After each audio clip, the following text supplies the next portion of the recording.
পুরো মধ্যপ্রাচ্য এখন আগ্নেয়গিরির মুখে দাঁড়িয়ে, আর সেই আগ্নেয়গিরির বিস্ফোরণ কি আজ ঘটে গেল? ইসরায়েলি ডিফেন্স ফোর্সের দেওয়া সেই 12 ঘন্টার আলটিমেটাম শেষ হওয়ার ঠিক পরে ইরানের উপর আছড়ে পড়েছে একের পর এক বিধ্বংসী ক্ষেপণাস্ত্র। কিন্তু এবারে হামলা কি শুধু সামরিক ঘাঁটিতে? না, ইরানের লাইফলাইন হিসেবে পরিচিত রেলপথ এবং মহাসড়কগুলোকে মাটির সাথে মিশিয়ে দেওয়ার এক ভয়ঙ্কর বুলেট পয়েন্ট বাস্তবায়ন করছে ইসরায়েল ও যুক্তরাষ্ট্র। তবে ইরানকে হাত গুটিয়ে বসে আছে ভারত মহাসাগরে মার্কিন রণতরী ইউএসএস ত্রিপলির উপর ইরানের সেই ঝাঁক বেঁধে ড্রোন হামলা কিংবা রাশিয়া স্যাটেলাইট ব্যবহার করে মার্কিন আকাশ প্রতিরক্ষা ব্যবস্থা থার্ডকে ফাঁকি দেওয়ার নেপথ্যে থাকা রহস্য আজ কাঁপিয়ে দিচ্ছে হোয়াইট হাউসকে। এমনকি ইস্পাহানের আকাশে ভূপাতিত করা হয়েছে মার্কিন যুদ্ধবিমান, যার নারী পাইলটের গোপন নথি এখন তেহরানের হাতে। আজ আমরা দেখাবো কিভাবে এই যুদ্ধ এখন আর শুধু দুই দেশের নয়, বরং মহাকাশ থেকে সাইবার জগৎ পর্যন্ত ছড়িয়ে পড়া এক প্রলয়ঙ্কারী মহাযুদ্ধে রূপ নিয়েছে। সাথে আছে আমি কাজল হায়দার। আপনারা দেখছেন খবর সংযোগের বিশেষ বিশ্লেষণমূলক অনুষ্ঠান। আশা করি শেষ পর্যন্ত সঙ্গেই থাকবেন।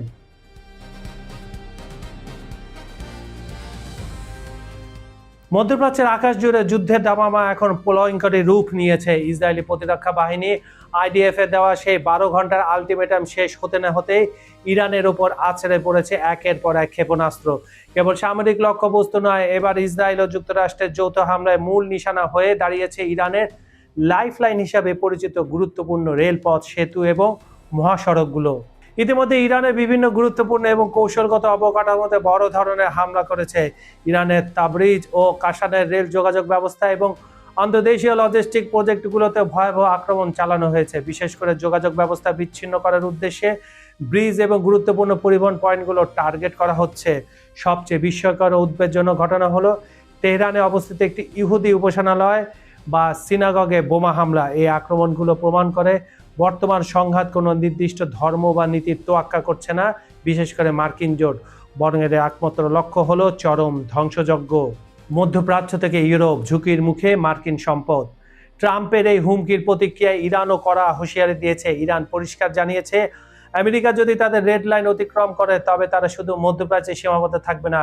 Greece, Bulgaria, Italy, Poland, Germany, যুক্তরাজ্য এবং ফ্রান্সের মতো দেশগুলোতে থাকা মার্কিন সম্পদ ও সামরিক ঘাঁটিগুলো ইরানের হামলার লক্ষ্যবস্তু হতে পারে। এমনকি আফ্রিকান নেশন যেমন ইরিত্রিয়া বা সোমালিয়া এবং ভারত মহাসাগরের দিয়াগো গার্সিয়া ঘাঁটিও এই ঝুঁকির আওতাভুক্ত। পরিস্থিতি এখন এমন এক পর্যায়ে পৌঁছেছে যেখান থেকে ফিরে আসার পথ, পয়েন্ট অফ নো রিটার্ন, ক্রমশ বন্ধ হয়ে যাচ্ছে। ইতালি সামরিক প্রধান সহ বিশ্বের অনেক বিশেষজ্ঞ ট্রাম্পের এই আচরণে গভীর উদ্বেগ প্রকাশ করেছেন। তাদের মতে ট্রাম্প কোনো প্রকার কূটনীতিক বিশ্লেষণ বা মানবিক বিপর্যয়ের তোয়াক্কা না করেই এগোচ্ছে। যেখানে 10 মিলিয়নেরও বেশি মানুষ শহরের তেহরানের উপর বাংকার বাস্টার বোমা ব্যবহারের মতো পাগলামি চলছে, সেখানে কয়েক কোটি মানুষের প্রাণহানি ও আগামী প্রজন্মের পঙ্গুত্ব এখন বাস্তব সম্ভাবনা। রাশিয়ার পররাষ্ট্রমন্ত্রীও স্মরণ করে দিয়েছেন, কূটনীতি চলে পারস্পরিক শ্রদ্ধার ভিত্তিতে, অজ্ঞাবহ হয়ে থাকার মাধ্যমে নয়। মানবতার এই চরম সংকটে বিশ্ব এখন এক অন্ধকার ভবিষ্যতের দিকে তাকিয়ে আছে, যেখানে কেবল ধ্বংস ছাড়া আর কিছুই অবশিষ্ট থাকবে না।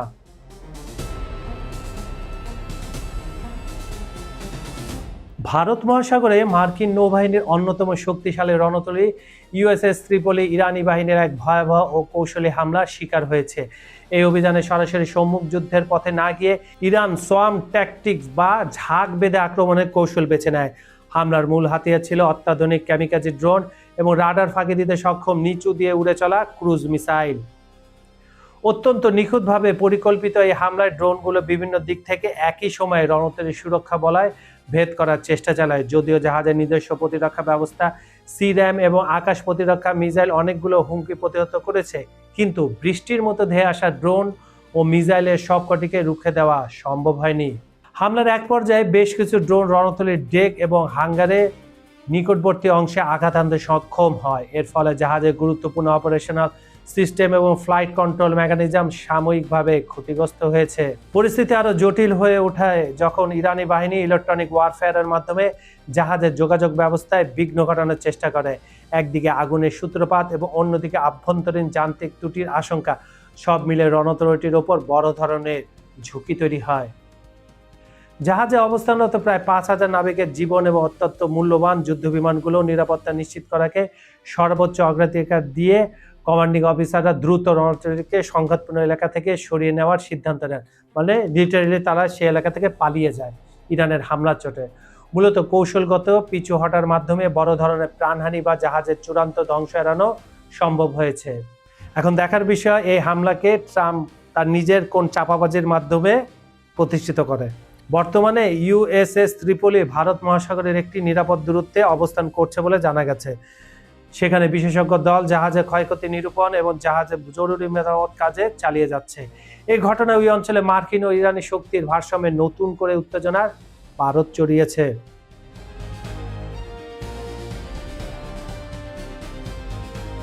মধ্যপ্রাচ্যে চলমান যুদ্ধে মহাকাশ থেকে ধেয়ে আসা এক অদৃশ্য গোয়েন্দা যুদ্ধের ছায়া দীর্ঘতর হচ্ছে। ইউক্রেনের গোয়েন্দা সংস্থাগুলোর সাম্প্রতিক এক চাঞ্চল্যকর মূল্যায়নে উঠে এসেছে এক বিস্ফোরক তথ্য। রাশিয়া ও ইরান মিলে তৈরি করেছে এক নতুন সামরিক গোয়েন্দা অক্ষ, যেখানে ক্রেমলিনের উচ্চ প্রযুক্তির স্যাটেলাইটগুলো হয়ে উঠেছে ইরানের ক্ষেপণাস্ত্র ও ড্রোন হামলার মূল দিশারি, মানে পথ দেখাচ্ছে তারা। মার্কিন ও বন্ধু দেশগুলোর ঘাঁটি কোথায়, প্রতিরক্ষা ব্যবস্থার ফাঁক ফোকর ঠিক কোন জায়গায়, সবই এখন তেহরানের হাতের মুঠোয় তুলে দিচ্ছে মস্কো।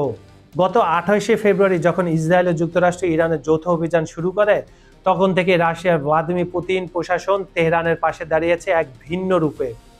ইউক্রেনীয় গোয়েন্দা নথির তথ্য মতে গত 21 থেকে 31শে মার্চের মধ্যে রুশ স্যাটেলাইটগুলো মধ্যপ্রাচ্যের 11টি দেশের উপর কমপক্ষে 24 বার বিশেষ জরিপ চালিয়েছে। এই স্বল্প সময়ে রুশ গোয়েন্দা যন্ত্র নিখুঁতভাবে ছবি তুলেছে 46টি অত্যন্ত সংবেদনশীল স্থাপনায়। এই তালিকায় রয়েছে মার্কিন সামরিক ঘাঁটি, আন্তর্জাতিক বিমানবন্দর এবং বিশ্বের জ্বালানি সরবরাহের প্রাণকেন্দ্র হিসেবে পরিচিত তেল ক্ষেত্রগুলো। সবচেয়ে উদ্বেগের বিষয় হলো রুশ স্যাটেলাইটের এই ছবি পাঠানোর কয়েকদিনের মধ্যেই ইরান সেই নির্দিষ্ট স্থানগুলোতে ব্যালিস্টিক ক্ষেপণাস্ত্র ও আত্মঘাতী ড্রোন দিয়ে হামলা চালাচ্ছে। একটি নির্দিষ্ট ছক মেনেই যেন চলছে এই ধ্বংসযজ্ঞ।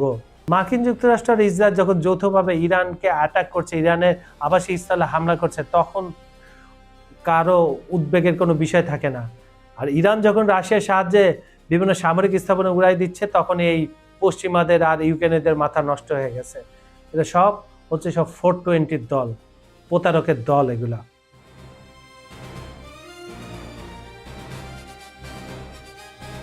গোয়েন্দা তথ্যের এক চমকপ্রদ অংশে দেখা গেছে সৌদি আরবের উপর দিয়ে রুশ স্যাটেলাইটগুলো 9 বার চক্কর দিয়েছে।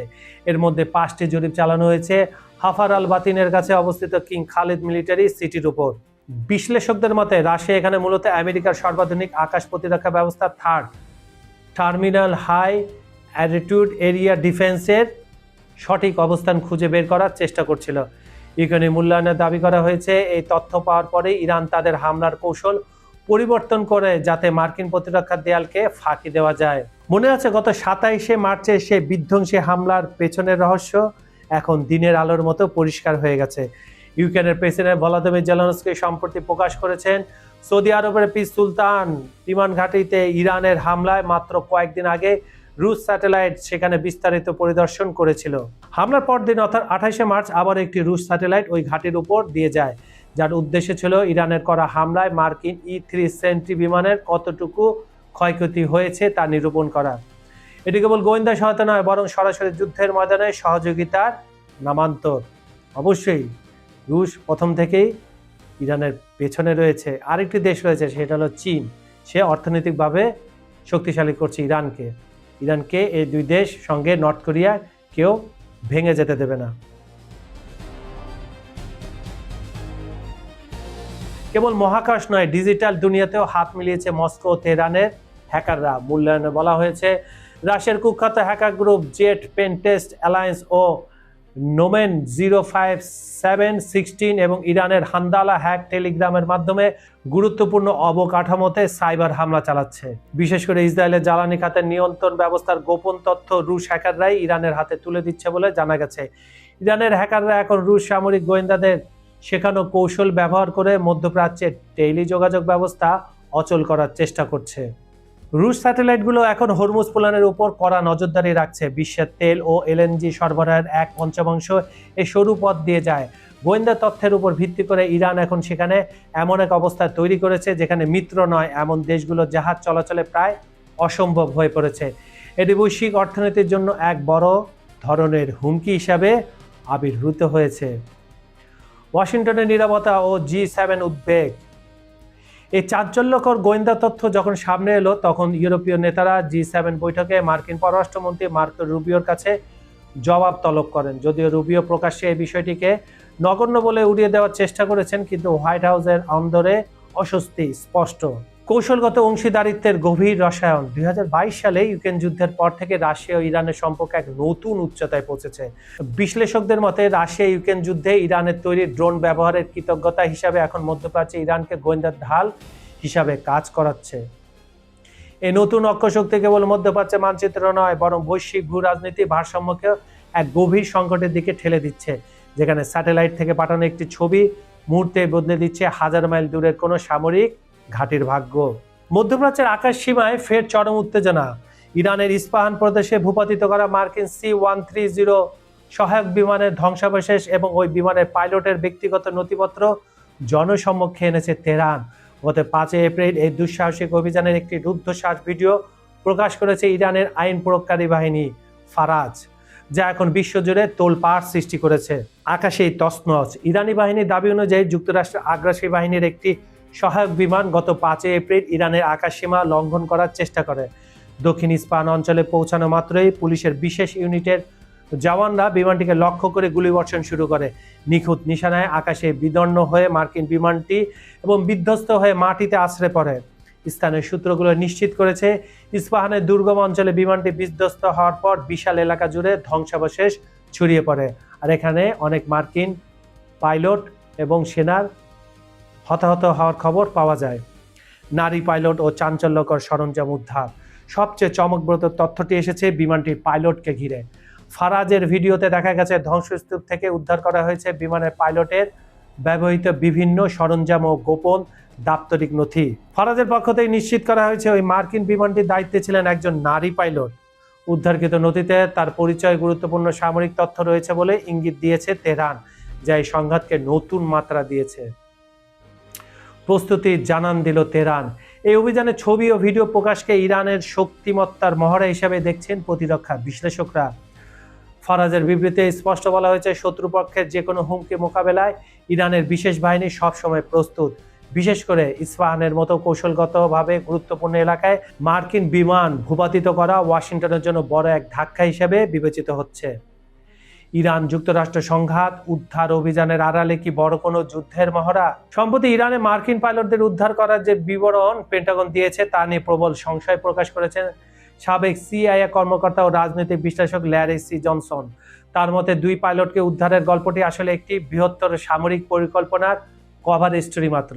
ইরানি গণমাধ্যমের দাবি অনুযায়ী এই অভিযানে যুক্তরাষ্ট্রের বিশাল ক্ষয়ক্ষতির সম্মুখীন হয়েছে।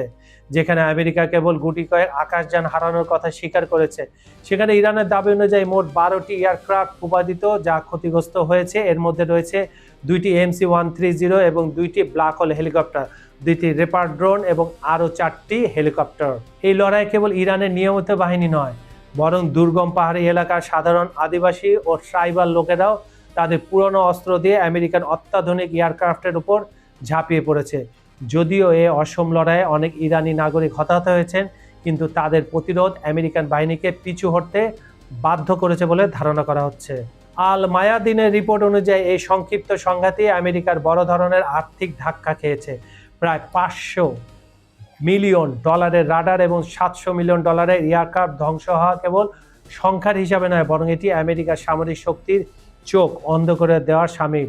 সামরিক বিশ্লেষকদের মতে ইরান যেভাবে আমেরিকার ইন্টারসেপ্টর মিসাইল এবং রাডার সিস্টেমকে লক্ষ্য বানাচ্ছে, তাতে ট্রাম্প নেতানিয়াহু জোটের সামরিক সক্ষমতা দীর্ঘমেয়াদে ঝুঁকির মুখে পড়ছে।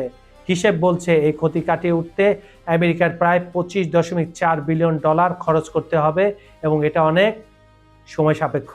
ইরানের অটল সংকল্প ও পেজেশকিয়ানের বার্তা।